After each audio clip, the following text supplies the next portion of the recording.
Good morning. Thank you, Maria, for the kind introduction. Good morning. Oh, you can do better than that. Good morning. Good morning. All right. That's what we used to do at open forums at Intel, so I'm just going to look out here and make sure you're awake. Welcome to the discussion about advancing world-class ambition in Oregon. Oregon has a proud tradition of world-class ambition. We were the first state to put in a bottle recycling plan. We have a statewide healthcare plan, and we can boast light rail in the Portland metro area. As a pioneering state in the West, we have achieved many firsts. We might be small in population, but we are a large state, and we are mighty when we want to get something done. And that's what I want to talk about today. We're proud of our state and what we have accomplished. This is kind of funny. I have multiple monitors. I've never had that before. I feel very special. And what we've accomplished and what we like to do in our communities and the services in our state that set us apart. And while no state is perfect, we do strive to be just a little bit better for the many people that choose to live here. So the question for us and in front of us is, how does Oregon continue to punch above its weight in job creation, innovation, livability, and being a place that people want to start businesses and stay engaged? And this is a challenge. World-class ambition, as Maria said, is kind of my middle name. I went to the University of Oregon twice as an undergraduate and got my master's, but what she didn't tell you is that I ran track and field there, and in of the 4 years as a letterman, we won the NCAAs 3 times. And, right? Because that's what we do here, we win, as we saw on Saturday. It was very exciting. I was very happy with that. Not with the announcers, but with our win. Anyway, I went on to spend 28 years at Intel. I was the president, and we were in pursuit of world-class cutting-edge innovation. It was the company that, if you don't know, invented the manufacturing process for semiconductors. It invented the concept of personal computing, made it thin, made it light, made it last all day. Thank goodness, so we can keep working. And finally, Intel brought all of us the cloud. It was powered by Intel servers from the beginning at Google, Amazon, and Meta. It used to be called Facebook. You may not be aware of this. This is the important part. Oregon is the home to over 200 semiconductor companies. And our population of semiconductor professionals, we boast some of the best innovators, the key contributors, inventors of the core of the industry, and not just at Intel. I left Intel and founded Ampere Computing 7 years ago. Why? Why did I choose Oregon when California had an R&D tax credit right next door? Why not Texas with low corporate tax rates and low personal tax just a flight away? The answer is because Oregon has 15% of the semiconductor workforce in the United States, and we only have 1.3% of the population in our state. We have the foundation in this state for world-class technology ambition. Ampere's ambition was to create a microprocessor, the main central processor in a computer for servers, that was twice the performance of Intel and AMD at half the power, and enable AI and the growth of data centers within the current power constraints. And we've achieved that in Oregon. We employ 1,500 people. About 200 of them are in Oregon. The average wage at Ampere is $200,000 a year. And the average semiconductor salary in all of semiconductors is between $130,000 and $170,000 a year. In the past few years, our state has done amazing things to support our ambitions in semiconductors, and you heard some of that in the video. But I want to take a moment and thank the Oregon State Legislature and Governor Kotek. We passed the first ever, they did, R&D tax credit for semiconductors in Oregon's history. It's a very big deal. It's a very big deal. So thank you. Thank you.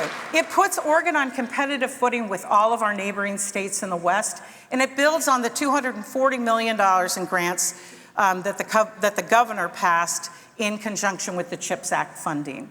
So that's good news. And we're already on our way to being one of the most important states for semiconductor design and manufacturing in the US. If we continue, yeah, this is a good thing, right? If we continue to do the right things right, we get to emerge as a key state for jobs creation in the next phase of technology build-out around AI. And this is all the good news. It wouldn't be a normal speech for me if I didn't tell you about the other stuff, the more challenging things. Oregon has world-class ambition to continue leading in semiconductors and many other sectors that you're going to hear about at this conference. And while we're aiming to grow jobs and improve our quality of life, we are sometimes our own worst enemy when it comes to reaching our full potential. Despite all we have accomplished, all the progress that we've made in recent years in bringing semiconductor jobs and innovation to Oregon, we're close to losing everything. Everything that we have worked so hard for since Intel first arrived in the mid-70s. Our dreams and our ambition for Oregon require balance. As leaders, we must develop a sustainable plan to achieve growth and return our state to prosperity. Currently in Oregon, we are out of balance. Our economic policies are outpacing the ability of the industry to support the tax burden and the demands. We're making it too easy to go someplace else. And going elsewhere puts our state in crisis. High-paying innovation jobs fund government services. And if those industries are overtaxed, they leave, because there's lots of other really competitive states all around us. And this may not be well known to all of you, but for every high-tech job created, there's about 4 related jobs created in support of those jobs in construction, food services, healthcare, and the like. And we're close to Oregon becoming uncompetitive in attracting investment during the largest expansion of technology spending in our lifetimes, with the growth of semiconductors, AI, and cloud data centers. If we don't find balance in our ambitions in Oregon, we are going to be left with nothing but a declining population, declining tax bases, and a declining industry. And when you look at our competitiveness in Oregon, the situation is already very challenged. According to Business Oregon's Innovation Index, we're losing ground relative to other states in terms of R&D growth and high-tech employment. In this past year, Oregon was ranked 49th nationally in employment growth. The number of complex regulations and requirements affecting small business continues to grow. Oregon is the 7th most heavily regulated state in the nation. And according to the Tax Foundation, Oregon ranks 49th in the country for corporate tax competitiveness. And in the case of little old Ampere in downtown Portland, we are unable to get our employees who live outside the city to come downtown to the office as a result of punishing county taxes. We have to address the significant tax burden in our state, particularly the layering on of taxes by local governments that are crippling the competitiveness in cities like Portland. In fact, Portland, if you don't know this, now has the highest income tax rate in the nation for those earning under 25 million, higher than New York City for people making under 25 million. That's insane. In today's remote world where workers have to, we have to compete for workers that live anywhere else and talent and they can go anywhere, taxes become a key factor for employees. We need to ensure that employees are seeing the return on the taxes they're paying. As Oregonians, we vote for ambitious services, but many of our services are not being deployed or realized at the rate at which taxes are being collected. A program like Preschool for All in Multnomah County has collected almost $500 million from taxpayers, and it's sitting undeployed while the county is running a deficit, which leads to cuts in basic services. And that's a program that I believe in, that I believe should be reimagined statewide to ensure preschool for all in all of Oregon, just funded at a more appropriate level.